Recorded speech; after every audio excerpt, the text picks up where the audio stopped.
সচেতন, সংগঠিত ও সোচ্চার জনগোষ্ঠী গণতন্ত্রের রক্ষা কবচ। এই প্রতিবাদে রাষ্ট্র ও গণতন্ত্র সংস্কারের মধ্য দিয়ে একটি গণতান্ত্রিক, অসাম্প্রদায়িক, মানবিক রাষ্ট্র নির্মাণ হয় বিষয়ক এক গোল টেবিল বৈঠক জয়পুরহাটে অনুষ্ঠিত হয়েছে।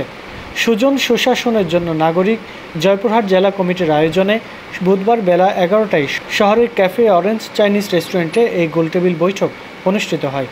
অনুষ্ঠানে সুজনের জেলা কমিটির সভাপতি আব্দুল হাইয়ের সভাপতিত্বে এই সময় বক্তব্য দেন জয়পুরহাট সরকারি কলেজের অধ্যক্ষ সাইফুল ইসলাম, সহকারী কমিশনার ভূমি মাহমুদুল ইসলাম, জেলা নির্বাচন অফিসার ফজলুল করিম, সুজনের রাজশাহী বিভাগীয় সমন্বয়ক আসির উদ্দিন, জয়পুরহাট প্রেস ক্লাবের সভাপতি আবু বকর সিদ্দিক, সহসভাপতি মিজানুর রহমান মিন্টু ও সুজনের জেলা কমিটির সাধারণ সম্পাদক মোহাম্মদ শাহাবুদ্দিন।